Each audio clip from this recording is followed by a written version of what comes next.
Sup, my doggies? Salutations. Welcome back to another left brain, right brain. It is my turn, and we're doing the long-awaited Anne of Green Gables video, part 2. Ooh. We're talking about Anne with an E. As you can see, this is Anne with an E by Jess. I thought you went by Lil J now. No, that's what happened to Lil J? That's my internet street name. I thought that was your professor name, Lil J. Well, it can be both, Okay. and maybe it is, but I gotta keep you on your toes. We're gonna talk about the modernizing of Anne of Green Gables through Anne with an E's expansion of Avonlea. And since the last video, what did we do? He watched Anne of Green Gables' 1985 version. What did you think? I thought it was excellent. You loved it. I loved it. It was great. I was so caught off guard when Matthew died. I was like... As we all are our first time. Yeah. It's heart-wrenching and it's crazy, and it did destroy you for a while. I was bawling. I don't know if you can imagine that for me, but just like... It was a lot. Bawling. It was not. It was a lot. So he gets the hype now. So right when you get the hype of the 1985 version, we're going to shift to Netflix's 2017 adaptation, Anne with an E. But also before that, I'm going to throw up some pictures of us doing the cosplay because I wanted to last time and I didn't. So I'm putting them up because you got to look at them because this is our channel. Okay, anyway. Anne with an E had a cult following in its day when it came out in 2017. Because, like the book and other adaptations in the past, this one, unlike those, did something that those were afraid to do, and it expanded on Avonlea and the characters and the community to go beyond that idealized pastoral living and created a world that could reflect the people of today so that you could recognize social issues and see people from different backgrounds and different ways of life in Avonlea. Obviously, it's 1908 when this story takes place, and it was a different time, but what they did was they used the issues that are prevalent today and showed the history of those issues in that time period. So it's like similar to today, but how it kind of went from that to this, if that makes sense. So what's an example of that? Well, we're going to talk about the 3 examples that I remember the most vividly, which was Cole's sexual identity journey, Caquette being sent to a residential school, so basically First Nations relations, and Bash being a Trinidadian Canadian single father. These are only some of the many changes that Netflix has made in their adaptation, but I found them to add such an intense layer of depth and richness to the community that it really, really, really broke this idealized lens that Anne was written in so that we can see more of how hardship can make life. There's a give and take. It's not just everything is peachy keen all the time. There's hardship, and that does affect your way of life, but it doesn't. Well, I mean, Anne was an orphan. That's not exactly what I would describe as peachy keen. Yeah, things were not great for her either. And that's part of why she's so able to make connections with so many people from different backgrounds and different walks of life who have also gone through some form of hardship. And one of the best examples with this is Cole. This is Cole. He was added to Anne with an E, and he was not in the books. But he was introduced as this artist outcast, and he was very different from all the other boys, and he didn't really want to associate with them because he didn't like sports, and he didn't like, all of the, roughhousing stuff. He was just kind of more gentle and liked art and to be more on his own. Sports. I know, right? Ugh. Yeah. Exercise? Ugh. Yeah. So for a while he sat alone, but Anne befriended him and helps him feel more comfortable with himself. So much so that he's able to ponder why he's so different. And he's like, I think I'm gay. Or in some way, a part of the LGBTQ plus community. And this really comes about when he goes to a party with Aunt Jo. Do you remember Aunt Jo? I do remember Diana's Aunt Josephine. In this one, they make Aunt Jo this, very slay old lesbian. And she was living with her roommate Gertrude, who had just died. And it was really Roommate. And she's grieving, but she has this big extravagant party with all kinds of creatives and, people in the community. And Cole really realizes, he's like, this is where I'm meant to be. These people are like me. I'm like them. They feel comfortable. And Joe kind of takes on this almost like grandmotherly role to him. Okay. So when they go back, Cole gets bullied. They make him feel bad for that. And he's like, I can't live here. I cannot be myself and live here. So he goes and he lives with Aunt Jo. Hold on. Now I thought that Aunt Jo was Anne's bestie. What happened to that? She can have two besties. She still loves Anne, but there's this connection that she has with Cole that Anne just doesn't have. She still loves Anne. So Anne's replaced. Anne is not replaced. Is what you're saying. Anne has Marilla and Matthew. Cole doesn't even really feel accepted by his own family that much. Like, they're just kind of like, we had you so you could do some farm work, and you ain't doing it. You're drawn in that book. So he's just kind of like, I'm going to go live with Aunt Jo. Okay, interesting. And it's a really, really nice, ending for Cole's arc, because he gets really sad.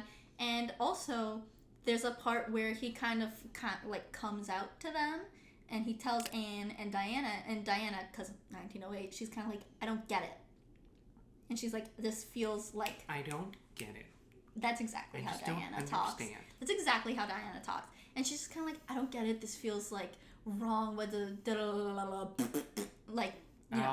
very L Diana. L. And Anne was like, first of all, that's also what your Aunt Josephina is like. She's like him. So get a grip, Miss Girl. Mm-hmm. But also you just don't you're just uncomfortable because it's different. You thought I was different. And then she's like, fair. Anne aware of the situation? Oh yeah, she was.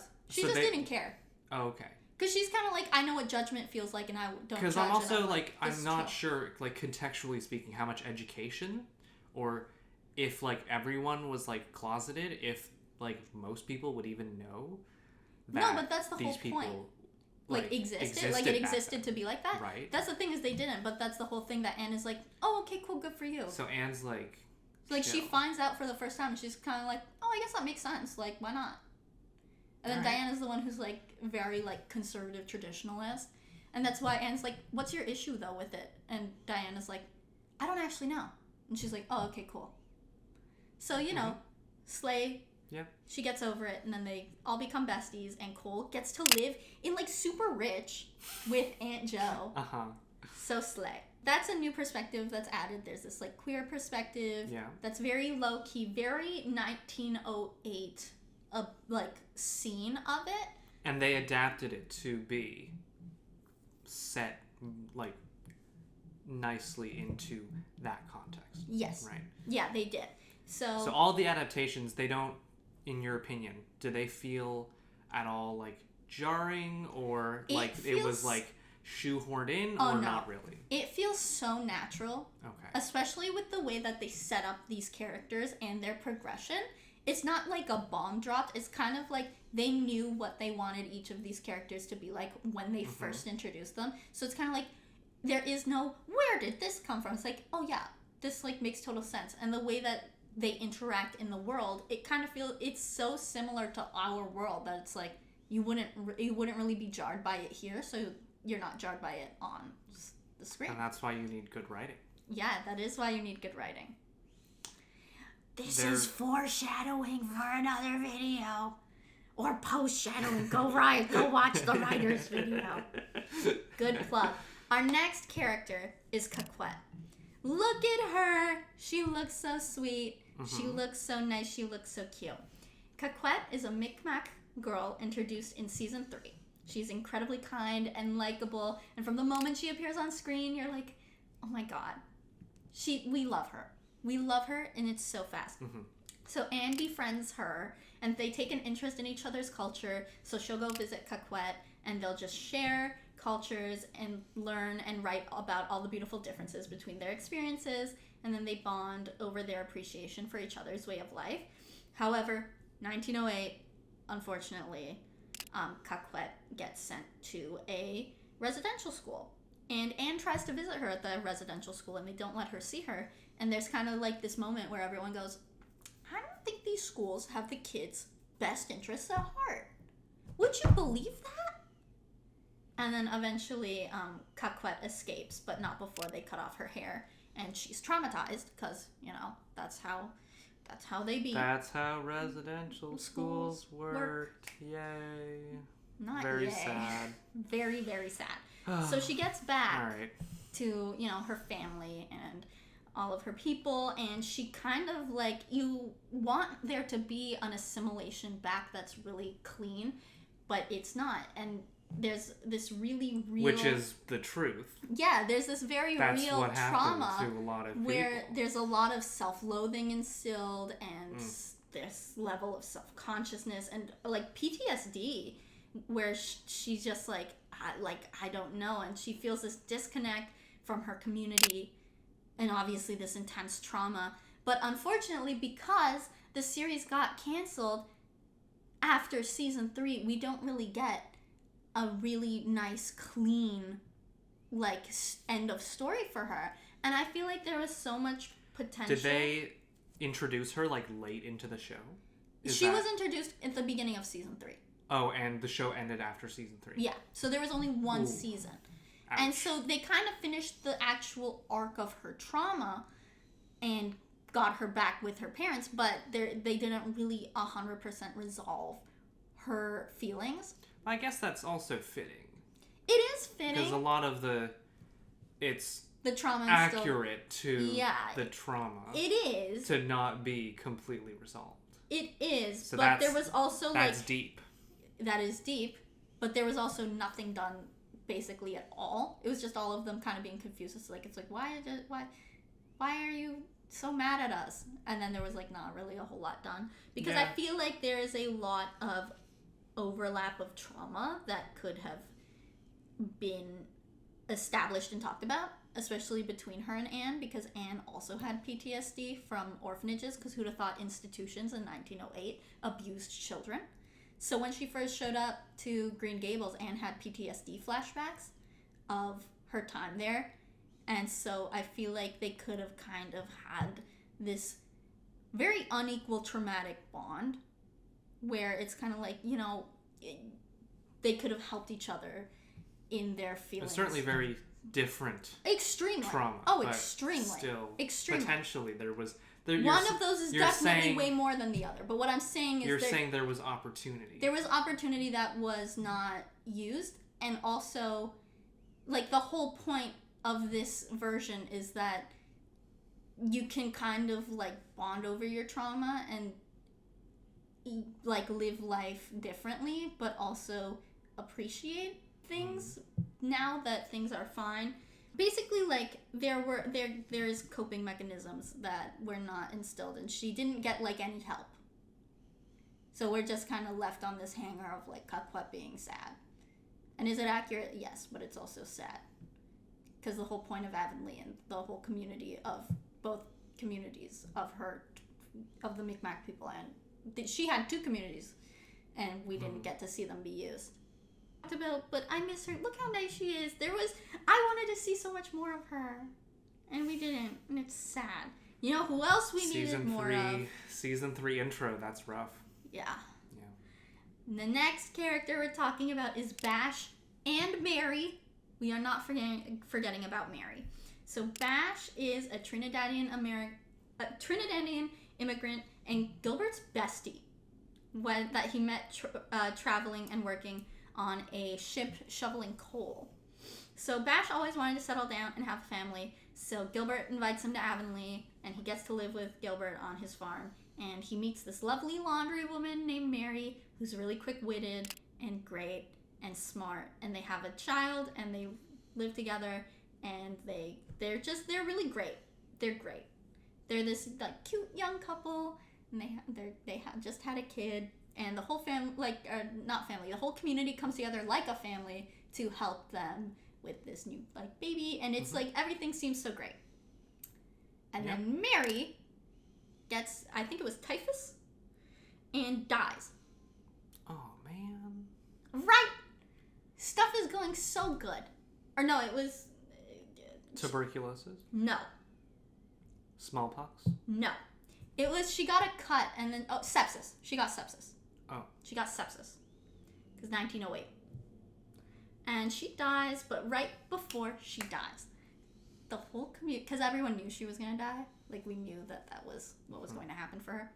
The whole community came together and had this, like, moment, this little celebration of life for her, kind of telling her how much she meant to everyone and the impact she's made, and made her feel really great and wonderful and beautiful before she died. And then afterwards, Bash becomes this, like, single father, but he still has the community behind him to help him, because he kind of was like, okay, well, my purpose now is to be the best father to this girl, to this little girl, and but he can only do that if he has a community behind him to help him take care of her, so that, you know, he can work and stuff.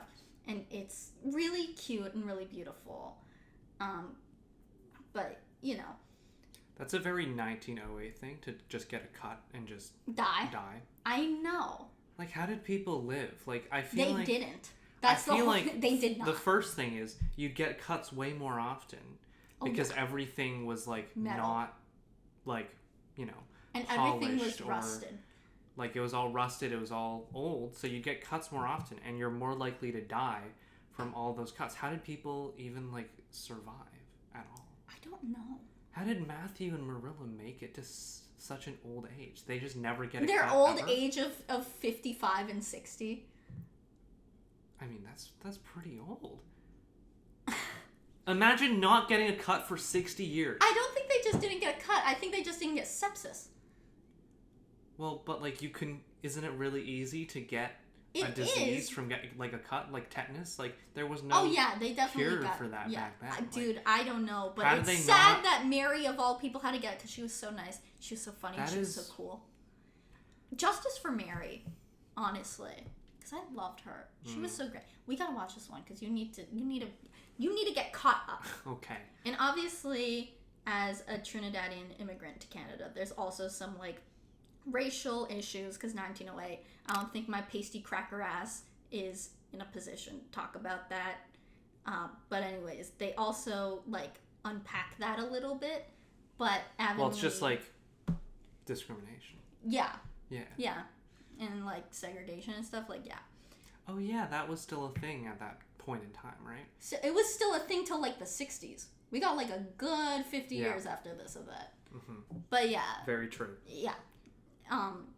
Anyway, they incorporated that in a way that it's like, yes, we very much acknowledge this, and it still does happen in Avonlea. However, the characters that we know are very accepting, and they know what it's like to meet people from different walks of life. So it really doesn't, like, they don't care. It's I do really like that aspect. Mm-hmm. As you say, like, if that community in particular is somehow portrayed as, like, slightly special, it's not. There are still racist people. Well, yeah. Yeah. Like Mrs. Lind, like. How did you know? How did you know? She does come around, though, which I think is really nice. Really? Yeah, because she's just surprising. kind of like, I don't know about this, and then there's kind of like, oh, did you know that they're, like, not different at all in any way? And she was like, okay, let me see the baby girl, because I love babies.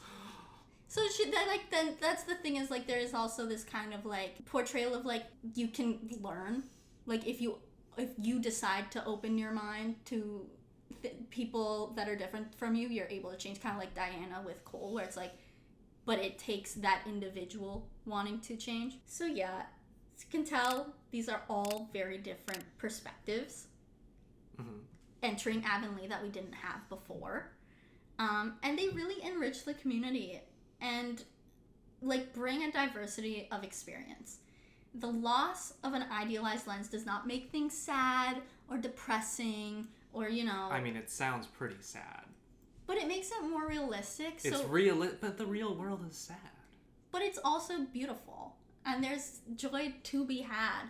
And part of the beauty is that we're not all the same, and we all do have different perspectives. And to live in an idealized world where everyone is happy all the time, and everyone's just living this pastoral, beautiful, everything's happy, and it's like, oh yeah, I used to be an orphan, but, you know, everything's fine now, and I'm just not going to think about that. It's just not realistic at all.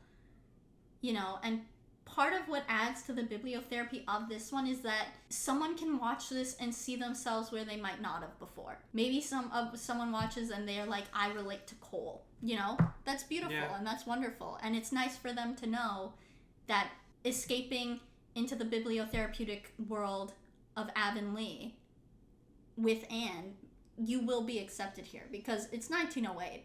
A lot of people are not going to feel accepted then. Mm-hmm. Well, I feel like, for example, yourself, you can relate more to Anne. Oh, yeah. But for someone who may not relate that much to Anne, yeah, having these other perspectives is certainly helpful. Oh, yeah. We're really getting quite a lot of the spectrum. But sometimes the reality of these situations is that they can be sad, but they just add a level of hope with their happy endings, which is why I would have liked to see just a little bit more progression for Coquette, but whatever. In an idealized story if an idealized story has a happy ending, it is all just that. It is just idealized. However, giving a realistic story a happy ending means giving real people very real hope. Hope that their situation will work out, that they will find a community. I love that line. That's a good line. Thank you. That's a good line. Wow. Yeah. That's profound. I mean, it's true though, because if you look at just Cinderella, take the compliment. Okay, I will. I don't know. It's really sad that how quickly this show is canceled, because I feel like there are still a lot of perspectives that could have been added and that could have been, you know, addressed. I especially would have liked to see what other voices they could have included in the community. Showing everyone is so kind-hearted and accepting, it just really adds to how comforting it is to know that they are really there for everyone. And even if they don't get it, it doesn't matter, because not everything is for you to get. And that's okay. You just don't have to hate it, you know? Yeah. And the last thing that we are going to talk about is the Anne and Gilbert slow burn. This does not add to the varying perspectives that I was just talking about, but we're going to talk about it anyways, because we need to. This is necessary. So it's very slow. And you're mad about it? Yes, I am. I am going to You just want to see them. And you know what? They only kiss one time. In the whole series. Ooh. 3 seasons, and they kiss one time. That is unfortunate. They really, really draw out the slow burn in this one. And they add some very crazy bananas, like miscommunications.